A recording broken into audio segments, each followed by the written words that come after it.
Freedom is often described as something clean and exciting. More choices, more space, fewer limits, no one standing in the way. On the surface, it sounds light, but when freedom actually appears, the feeling is often different. You notice it in quiet moments, when no one is waiting for your answer, when no rules are set, when nothing is telling you what comes next. The space opens, and instead of relief, you feel tension. You can choose anything. That's the problem. With no clear direction, every option starts to feel heavy. Each choice carries a future with it. Each step closes other doors. You hesitate longer than you expected to. When rules exist, the path is narrow. You move forward without thinking too much. When freedom removes those rules, thinking becomes unavoidable. Freedom doesn't guide you. It leaves you alone with your decisions. That loneliness can feel uncomfortable. There is no one to check with, no one to blame, no one to tell you if you're doing it right. If things go well, it's because of you. If they go badly, that's also because of you. Freedom hands you both outcomes at once. That responsibility sits quietly, but it's heavy. You start to notice how often you look for structure again. Advice, schedules, opinions, anything that makes the choice smaller, anything that limits the space. Not because you hate freedom, but because unlimited space can feel unsafe. With limits, you know where you stand. With expectations, you know what counts. With freedom, the ground feels less solid. You begin to wonder if choosing wrong will cost too much, if waiting is safer than acting, if staying still is better than moving in the wrong direction. Freedom removes excuses. You can't point to the system. You can't point to the rules. You chose this. That realization doesn't feel empowering right away. It feels exposing. So anxiety shows up, not loudly, quietly, as doubt, as hesitation, as the feeling that you might not be ready. Freedom promises openness, but before it feels open, it often feels empty. And in that emptiness, anxiety is usually the first thing to arrive. Carl Jung spent a lot of time thinking about what happens inside people when they are left alone with themselves. Freedom, to Jung, was not just space, it was confrontation. When freedom appears, there is no structure to hide behind, no role to perform, no rule to lean on. Jung would say this is when the inner world becomes louder. Without limits, parts of the mind that were quiet start to speak. Doubt appears, fear appears, old questions return. Am I enough? Do I know what I want? Can I trust myself? Jung believed that people often avoid these questions because they disturb the image they have of themselves. Freedom forces those questions into the open. When choices are made for you, the inner conflict stays hidden. When you choose for yourself, the conflict becomes personal. Jung would notice how quickly people try to escape that discomfort. They look for guidance, they look for certainty, they look for something external to replace inner clarity. This is not weakness. Jung would call it self-protection. Freedom exposes the parts of the psyche that are unsure, unformed, or contradictory. Those parts don't feel good to sit with. They create tension inside. So the mind looks for something solid, a rule, a belief, a direction, anything that quiets the inner noise. Jung would say this is how people give up freedom without noticing, not because they are forced to, but because the inner pressure becomes too much. The shadow plays a role here. Freedom brings out traits people don't like to admit: fear, confusion, dependence, the wish to be guided. Rather than face those traits, the psyche moves away from freedom. It chooses structure instead. Jung would not judge this move. He would recognize it as a natural response to inner strain. The psyche wants balance, not endless openness.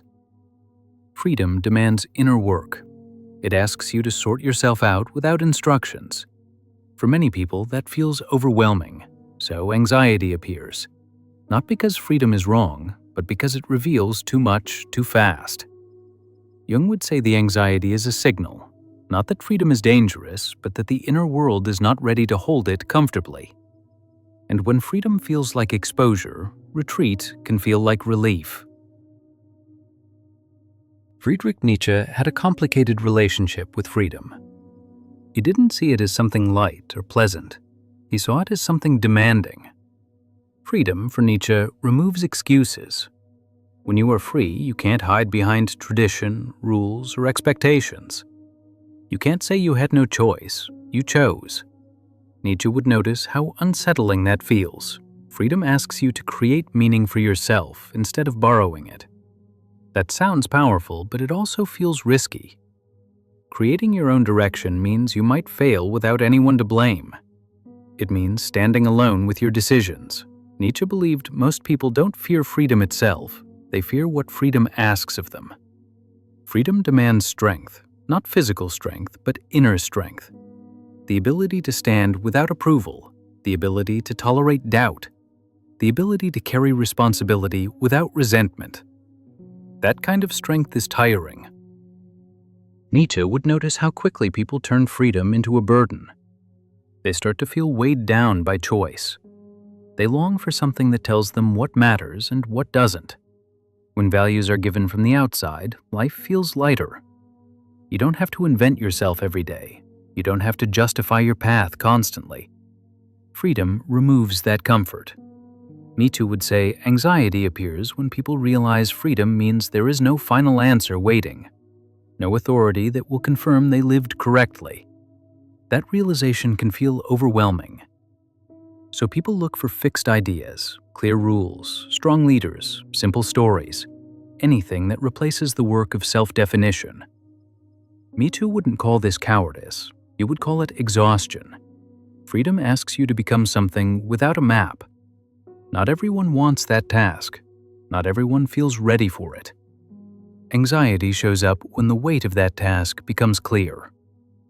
Freedom is often praised as release. Nietzsche would say it is also exposure. Exposure to failure, exposure to uncertainty, exposure to yourself. And when that exposure feels too intense, the desire for limits returns. Not because freedom is bad, but because it is heavy. And heaviness makes people anxious long before it makes them strong. Niccolo Machiavelli would not ask whether freedom is good or bad. He would look at what happens when people are given too much of it at once. Freedom creates uncertainty. Uncertainty slows systems down. When people are free to choose, they hesitate, they argue, they disagree, they change their minds. From Machiavelli's view, this creates instability. Stability matters more than ideals. Machiavelli would notice that rules, limits, and clear authority reduce anxiety not by accident, but by design. They remove choice, they narrow options, they tell people where to stand. That makes behavior predictable. Predictable behavior is easier to organize, easier to manage, easier to keep moving in one direction. Freedom does the opposite. It spreads attention, it multiplies paths, it creates friction. Machiavelli would see that anxious people are not rebellious, they are searching for structure. They want something to lean on. So systems respond by offering order, clear roles, clear expectations, clear answers. This is not always forced. Often it is welcomed. People accept limits because limits make life feel manageable. They reduce responsibility. They simplify decisions. Freedom asks people to think constantly, to choose constantly, to take responsibility constantly. That level of demand wears people down. Machiavelli would understand why freedom is often softened with structure. Too much openness makes people uneasy. Too many options make them restless. So boundaries are introduced. Not always openly, sometimes quietly, sometimes gradually. People adapt quickly. They begin to rely on guidance. They follow patterns. They repeat what works. From the outside, it looks like order. From the inside, it feels like relief. Machiavelli would note that freedom is rarely removed outright. It is narrowed, organized, directed. And when that happens smoothly, people don't resist, they cooperate. Anxiety plays a role here. It makes people receptive to limits. It makes structure feel protective rather than restrictive. Machiavelli would not see this as failure, he would see it as how systems survive. Freedom creates movement, structure contains it. When anxiety rises, containment feels safer than openness, and safety, once offered, is rarely refused. Napoleon Hill paid close attention to what helps people keep moving forward, not what is true in every case, but what feels supportive enough to act on. Freedom, for many people, interrupts momentum. When everything is open, it's hard to know where to start. When every option is possible, confidence weakens. Hill would notice how freedom can drain energy instead of creating it. Belief solves that problem. Belief narrows the field. It tells you which path matters. It tells you that your direction makes sense. It removes the need to question every step. Hill would see how comforting that is.